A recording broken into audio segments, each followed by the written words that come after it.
Welcome to another episode of Chax Chat. Join Chad Chilius and me, Dax Castro, where each week we wax poetic about document accessibility topics, tips, and the struggle of remediation and compliance. So sit back, grab your favorite mug of whatever, and let's get started.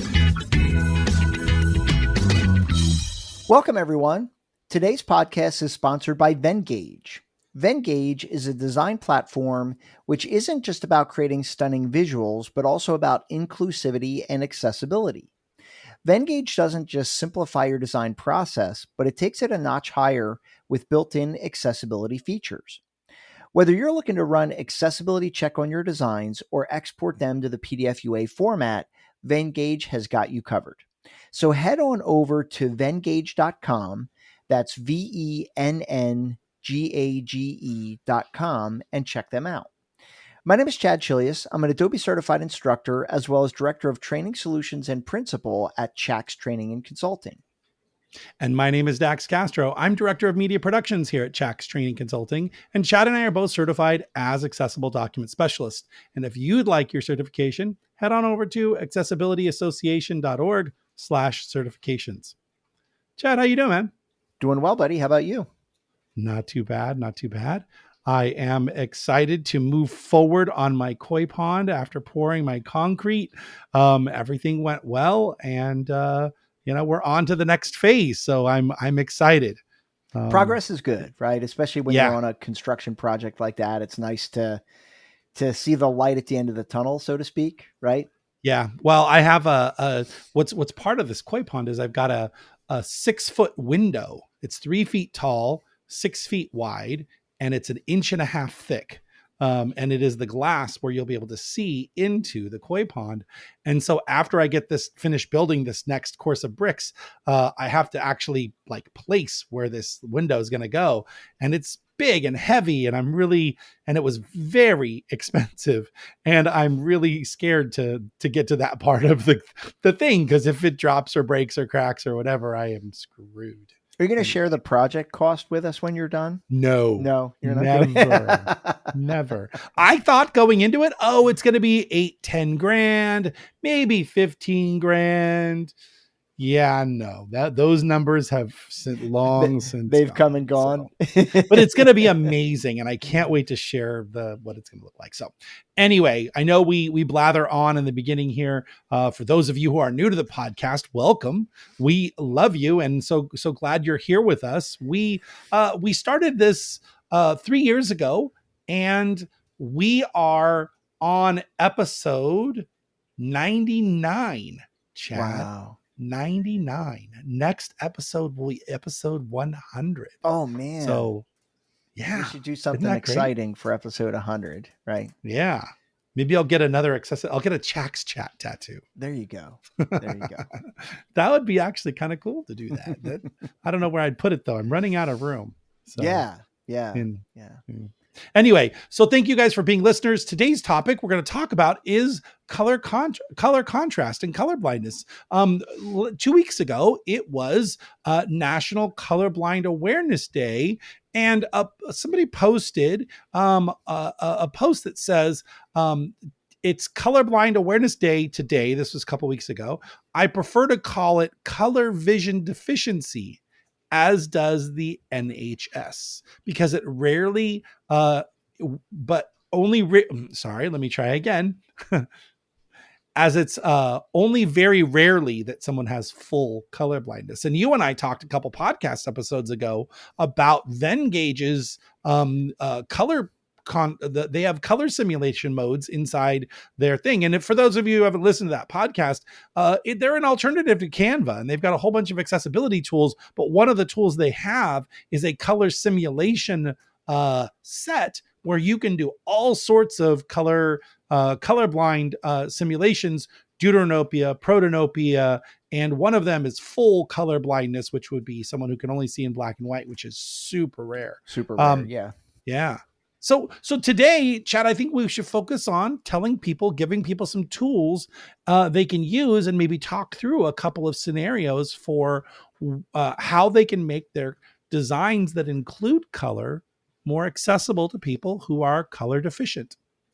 Well, Dax, too, and maybe before we dive into this, I thought it might be interesting to just kind of, because similar to our previous podcast where we were talking about the reading order, and we often hear from people who it's like, oh, does it really matter? Do I really need to set the reading order? And I feel like people may have the same feeling about, making their designs, colorblind compliant or have sufficient color contrast. And so just some really quick statistics, right? There are an estimated 300 million people in the world with color vision deficiency. That's a lot of people, right? Right. And 1 in 12 men are colorblind, about 8% of the population. And 1 in 200 women are colorblind, about 0.5% of the population.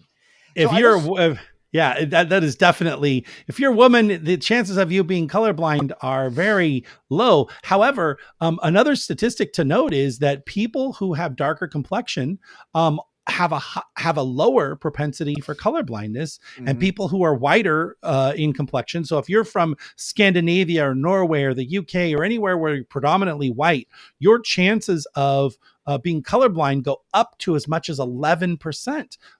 But even though we're throwing out those statistics, I happen to know someone who is a female from Nigeria who is colorblind.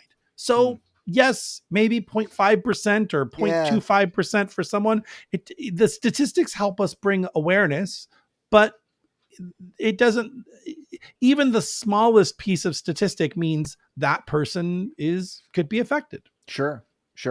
And the other statistic we've put out there before, Dax, is the most how do I want to phrase this? The group of people who are most likely to be colorblind are older white men, right? I know you just said that, right? But we remember that, and when you think about like corporate culture, right? And you think about like when you're pitching an idea or you're presenting to people, who are you typically presenting to, right? It's very often, that segment of the population. So, helps to make sure that your presentation material is impactful, no matter what.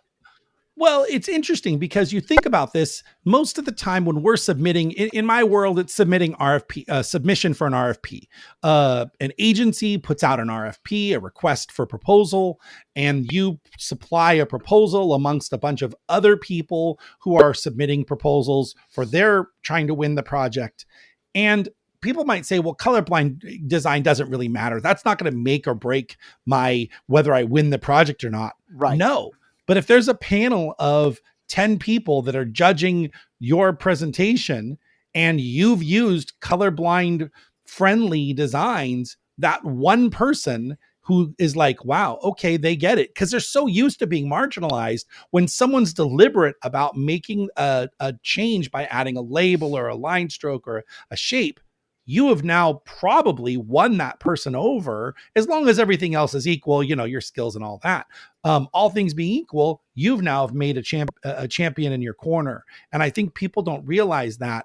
I'd much rather have a guaranteed yes vote on my panel because I did that than not. And people. And to your point, Dax, I mean, like if somebody's on the fence about the topic you're presenting, right, and they can't understand the elements in your presentation, which way do you think they're going to go? Right. I mean, there's a very good likelihood that they're going to be like, oh, it's a no for me. I don't understand this. And we're going to say no, so I think it can make a significant impact, Well, and state and federal agencies, every state and federal agency across the whole United States and is required to make their deliverables accessible. And it's usually part of the RFP requirements.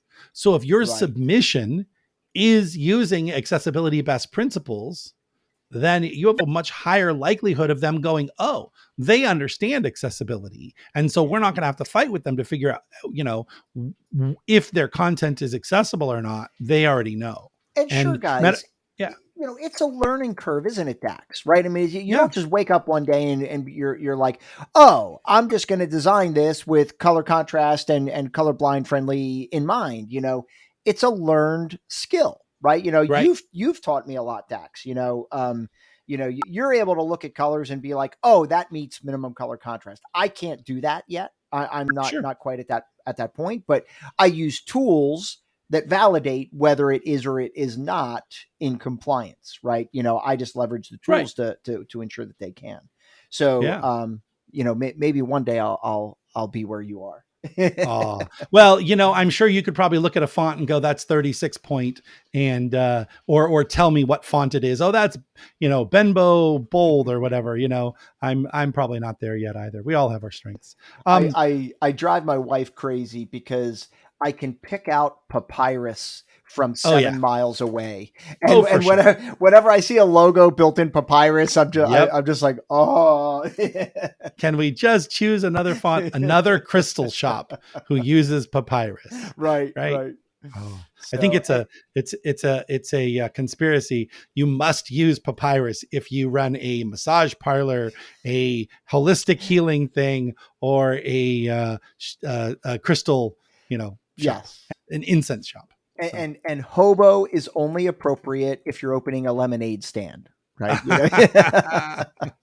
These are designer jokes, but they're probably getting lost on people here, but sorry about that. Well, so I wanted to give the people some actionable things, right? So let's talk about the WCAG requirements. So use of color is success criteria 1.4.1 that says color is not used as the only visual means of conveying information, indicating an action, prompting a response, or distinguishing a visual element. And the part we care about when we're talking about design is distinguishing a visual element, right? And basically the intent, if we scroll down and I'm looking at the WCAG, if you're looking for this, the w3.org has the whole entire understanding this principle. And under intent, it says the intent of this success criterion is to ensure that all sighted users can access information that is conveyed by color difference. And that is by the use of color, where each color has a meaning assigned to it. So we think about this in maps, right? Typically, we've got a map and it's got all these different colored dots on it. And maybe the blue dots are wheelchair accessible, and the green dots are a location of an ATM, and the red dots are the location of a bathroom. If I'm colorblind, I am not going to tell the difference between an ATM and a bathroom on this map. And that's a problem, because if I have to go to the bathroom, an ATM is not going to help me very much. And sometimes those are quite urgent, right? Oh, 100%. 100%. I mean, I think about that scenario quite a bit. I mean, I find myself in those situations like I need a bathroom, right? And if you add that barrier, for some people who do not have sight like I do, right? How are they going to get, to that location as well? So it's super important. Make it as clear and concise as possible. And so some easy ways that you can fix this is if you just decide to change the shapes of your map dots, right? So your wheelchair accessible could be a triangle, your bathrooms could be a circle, and your ATMs could be a square. Right. And just those simple changes can make all the world of difference in a map like that. And I think that it's really important that this is not advanced, complex theory. This is simple changes anyone can do. You just have to think about it in the design, because here's the hard part. The hard part is you've got a map. It's got all these circles in it. You're getting ready to publish this document, and somebody goes, oh, we need to make it accessible. Everybody's seen the map, and you go back and say, well, we've got to change all these shapes. The majority of the time, everybody's going to say, no, we love this map. We like it the way it is, because they've seen it along the way. Yeah, because they've already approved it, right? So they have their mind made up. They've agreed that, yes, this is good. And now you're saying, no, none of this is any good, right? So, right. Yeah. So definitely designing from the beginning with accessibility in mind is always going to help you. Now, what about line graphs, Chad? Yeah. I mean, line graphs are kind of a classic example where we like to use color to separate the values, right? And I'm going to use the WCAG example, Dax, where they say, Tom's sales are in red and Mary's sales are in blue, right? That's kind of a Right. classic, use of that. But, a lot of these line graphs, there are multiple values, right? There's Right. 5, 6 values in there. And so, sure, I mean, it can certainly be challenging because what you're really trying to do, guys, is you're trying to distinguish between those values using the luminosity of that color, right? So Right. when you remove the color component, the luminosity, the darkness or lightness of those lines needs to be different enough that you could tell the difference between those values, right? And And what's that ratio supposed to be, Chad? so for graphics, the ratio is a 3-to-1 color contrast ratio between those Right. values, right? So, Well, and the hard part is that you also have to have 3-to-1 between the background, which is usually white, and the color of the line. So it can get really complicated trying when you've got 6 or 7 lines going on. How do you differentiate one from the other while maintaining color contrast for the background and color contrast between them all, which is kind of where it comes back to what are some of our other options? yeah. So like, in case of a line graph, as you were pointing out, Dax, there's got to be a 3-to-1 color contrast between the line and its background, but also between the lines themselves. Right. So that gets a little tricky too. However, one thing you could do is put a white stroke around those lines so that where they overlap, there is a definitive distinction between, those values. Right. Sure.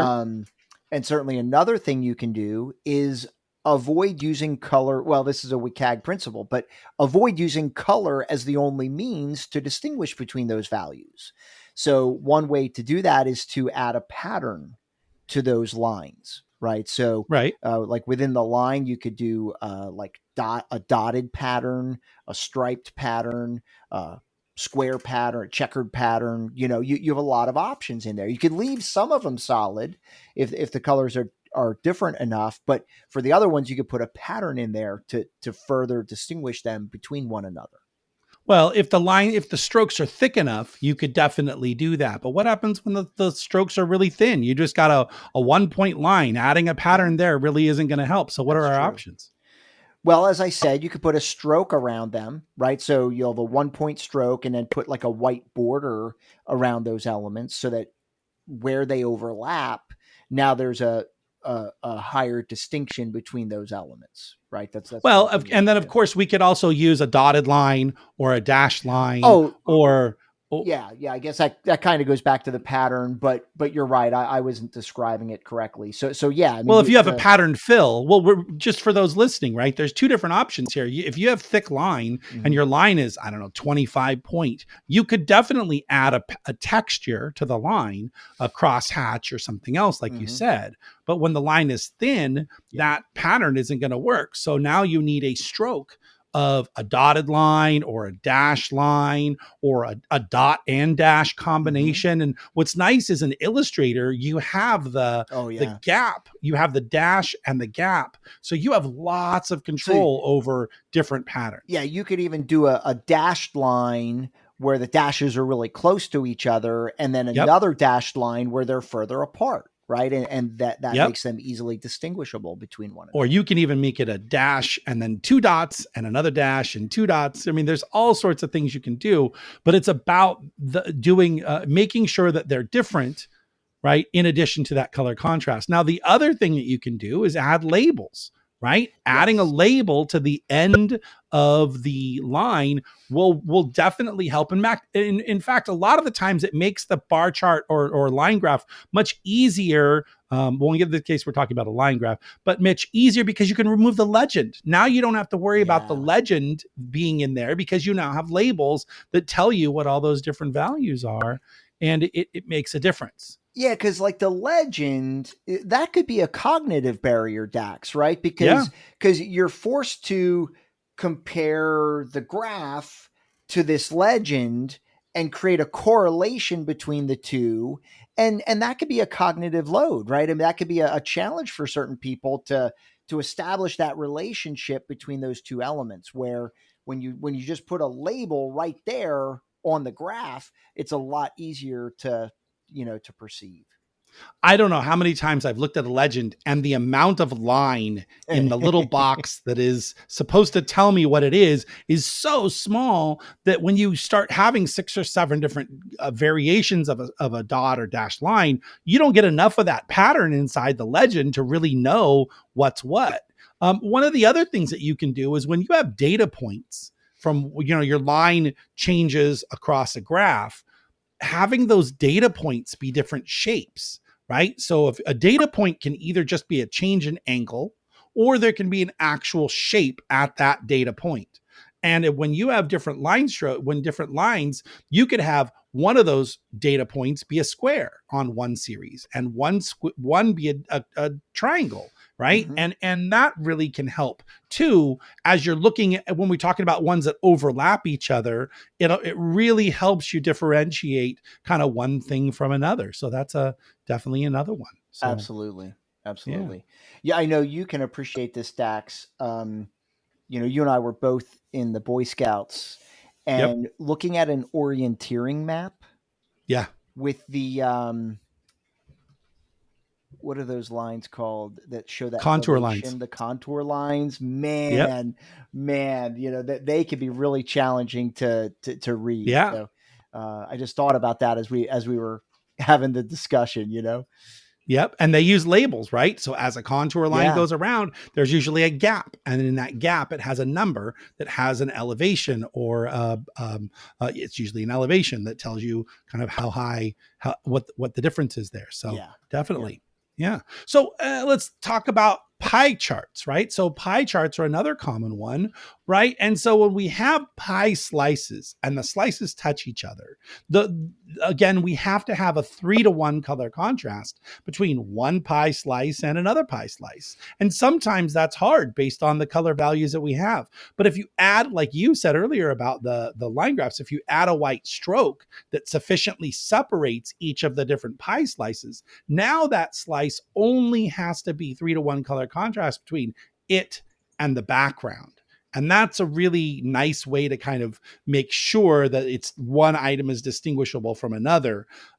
However, you definitely want to use patterned fills. This is where patterned fills are actually more appropriate than in a line graph. If you use a patterned fill inside a pie slice, then that's definitely going to differentiate one item from another. However, you don't have to put patterns in every freaking slice. No. Just put it in the 1 or 2 that could be construed as the colorblind barrier. If I've got a red slice and a green slice, just put the pattern fill in the green slice and you're fine.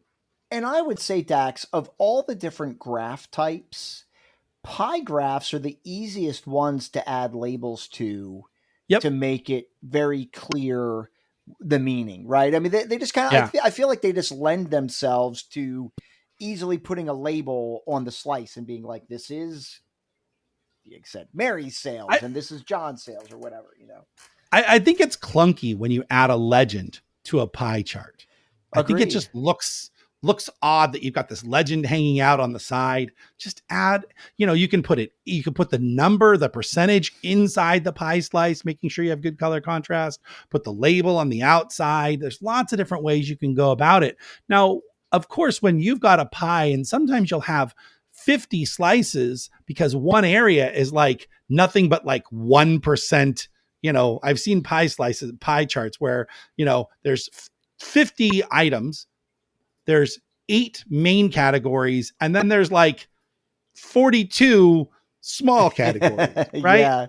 So you're not going to get full accessibility with that kind of a graph. But then maybe you think about, maybe is a pie chart the right thing? And if those small 1% aren't really germane to the topic, and it's just other, right? You've got NVDA, JAWS, text help, and then other, right? And that other can be a bunch of different things. You're not really trying to differentiate all those little pieces. It's really about those other pie slices that we that are the main topics. So. For sure.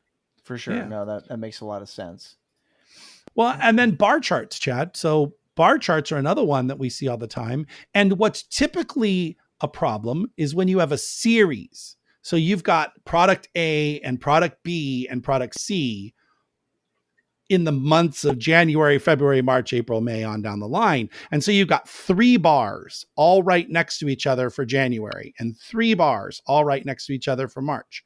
You have to be able to differentiate one bar from another using more than color alone, right? And I've done it where I've put at the bottom, right at the legend, right at the y-axis, the y-axis goes across, right? The y-axis, I put A, B, and C in the bottoms of those those bars, so that the user could tell, item series A from series B from series C. But sometimes people aren't comfortable with that. So then you go back to pattern fills, making sure you've got a good stroke. If you're using a light blue color, you want to put a black stroke around your bar so that you have good color contrast between the background white and the light blue color, right? Yeah. So, those are all things you can do. And it's really about designing ahead of time so that people get used to seeing those things along the way. Because when you have to go back and do it at the end, we know that change is hard for people, right? And they just don't want to change. I like it the other way. Yeah. Well, had you never seen that other way before, I'm sure you'd be fine. Yeah. And again, that's part of the problem, because for a lot of these projects that they've already gone through this approval process, sometimes many rounds of approval process. So again, you and I talk about this all the time. Addressing accessibility in the end is just screaming for problems, right? Yes. In so many different ways. But in the case that we're talking about, it's okay. It's been through 3 rounds of approvals. Everybody has put their stamp of approval on it. And now you say, oh guys, we got to change this. Everybody's going to be resistant to that change, So, but if you address it up front, like the very, very beginning, before you even get there, way, way easier to get that through. Well, as we close out this podcast, Chad, I'd like to give people some tools that they can use to do these things. So one of the tools that we know is Illustrator and Photoshop, both, because they both have colorblind simulators in their, in the menus. So you can go to print preview and go to color, and what is it specifically?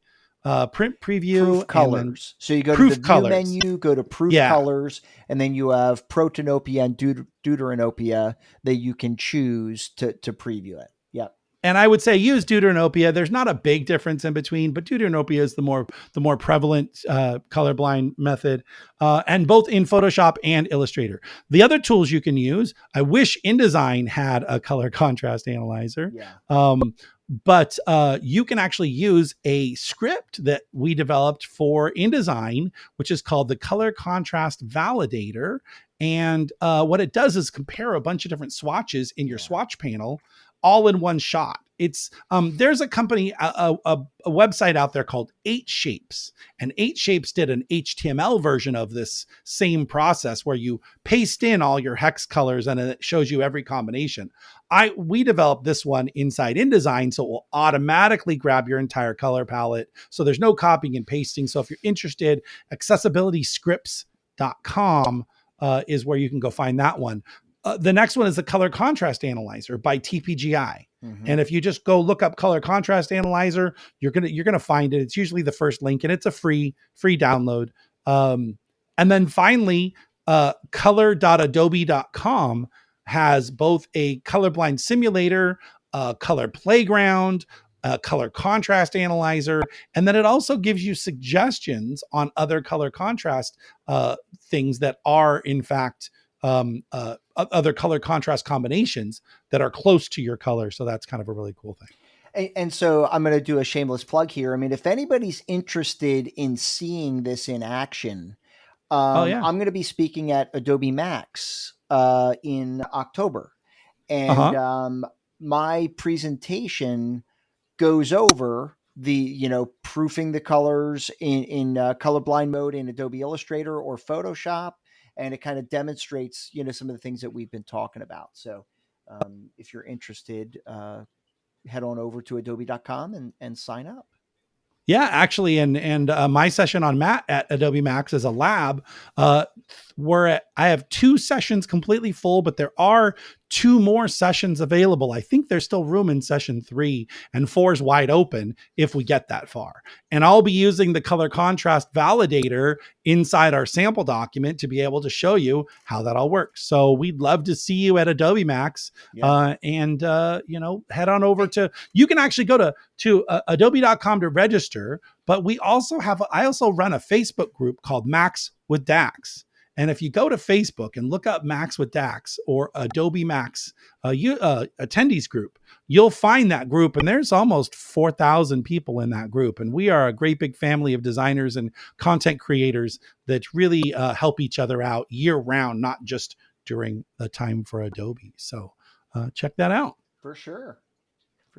And then finally, Chad, our next 3 classes, right? So we have 3 classes coming up the next 2 are September 14th, document testing with NVDA, and September 21st, the secrets of writing effective alt text. So if you want to learn about how to write alt text, we give you some great hands-on experience at actually writing alt text, and how to test your documents with NVDA on September 14th is really going to help you kind of understand how to use a screen reader to evaluate your content. So head on over to accessibilityunraveled.com and you can